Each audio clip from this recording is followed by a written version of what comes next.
Bunu gören bütün mahlukatlar ağladı. Buyur edesin diye bekler Suriye Türkmeni. Bırakalım artık ahamanı. Tütmez oldu artık Türkmen ocağının dumanı. Yeter artık şimdi birlik zamanı.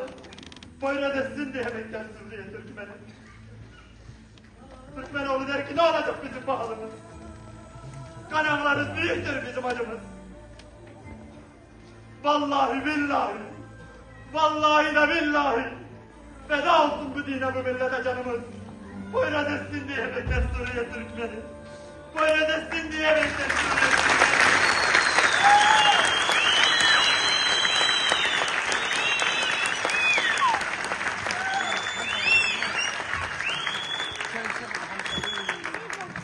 Birileri bize Suriye'de ne işiniz var diyor. İşte bu yüzden Suriye'deyiz. Bizim yolumuzu bekleyenler var. Geleceğimizi bilen binlerce kardeşimiz var. Halep'te de bizi bekleyenler var. Kerkük'te de, Bayır Bucak'ta da, Musul'da da, Hama, Humus, Rakka'da da, İdlib'de de, Doğu Türkistan'da da, Gazze'de de, zulmün yaşandığı her yerde bizi bekleyenler var. Biz oralara gitmek zorundayız. Tarih bizi çağırıyor. Ecdadın ruhu bizi çağırıyor. 1000 yıllık emanet bir asırdır yolumuzu bekliyor. Kavim kardeş neredesin diyen Türkmen kardeşlerimizin imdadına yetişmek zorundayız. 1000 yıl bu toprakları biz yönettik. Bu bizim tarihimiz, kaderimiz. Bundan kaçamayız. Nüfusu ordumuz kadar olmayan ülkeler bize çelme takmaya çalışıyor. Daha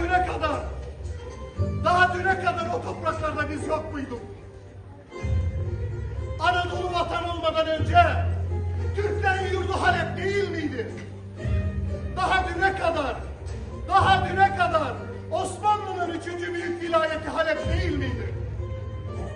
Gazi Mustafa Kemal Atatürk önderliğinde çizilen Misak-ı Milliye sınırları içinde olan Halep değil miydi? Koca Halep derler yiğit vatanı, aramazlar gurbet elde yiteni, ak göğsün üstünde çakır dikeni, bitmeyince gönül yardan ayrılmaz diyen Karaca olan değil mi Halep değil gibi? Derisinin yüzüleceğini bile bile, haricinde biten gonca güle minnet eylemem, Arabi Farisi bilmem, dile minnet eylemem diyen Can Nesimi'nin yurdu değil miydi Halep? İşte geldim gidiyorum, şan olasın Halep şehri. Çok ekmeğin tuzunu yedim, helal eyle Halep şehri diyen aşık garibin vuslatı değil miydi Halep? Halep bizim değil miydi? Halep'i kaybettik. 1918 yılında son Osmanlı atlıları da Suriye'den çekilirken orada büyük bir dram yaşanmıştı. Kara bulutlar çökmüştü Şam'ın semalarına. Kardeşlerimiz yastaydı. Çünkü canı canından ayırmışlardı. Sınıra yakın köylerde yaşayan Türkmen kardeşlerimiz çekilen son Osmanlı birliklerinin yanına giderek ne olur bizi burada bırakıp gitmeyin. Bizi burada kimlere emanet edip gidiyorsunuz diye yalvarmışlardı. Ama artık işten geçmişti. Onlar hep bir gün Osmanlı'nın geri geleceği günün umuduyla yaşadılar. Ancak Osmanlı bir daha o topraklara geri dönemedi. Elde olmayan sebeplerden dolayı dönemedi. Biz onları o topraklarda yetim bıraksak da, unutsak da onlar ne bizi unuttu ne de bir gün bizden vazgeçtiler. Hep ezik yaşadılar o coğrafyada. Osmanlı karıntısı dendi onlara. Dileyliler dendi. Dahası mı?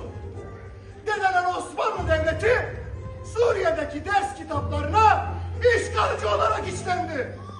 Ama yine de yılmadılar, vazgeçmediler.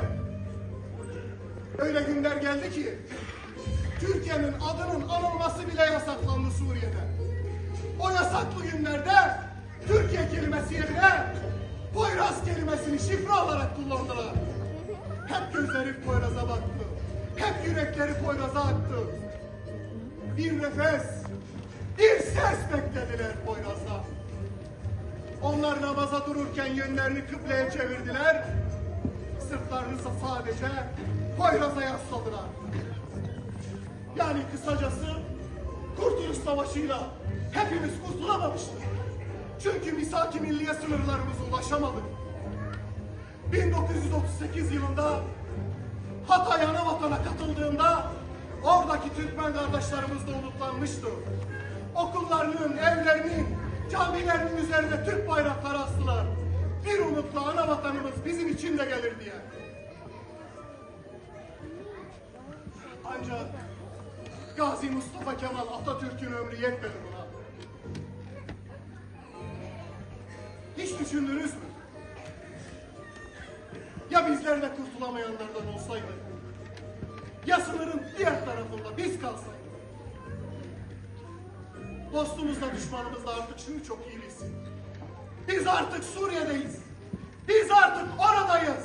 Dede Yadigarı topraklarda Türkmen kardeşlerimizin yanındayız. Vallahi de, billahi de kanımızın son damlasına kadar Türkmen kardeşlerimizi savunmazsak gök girsin, kızıl girsin.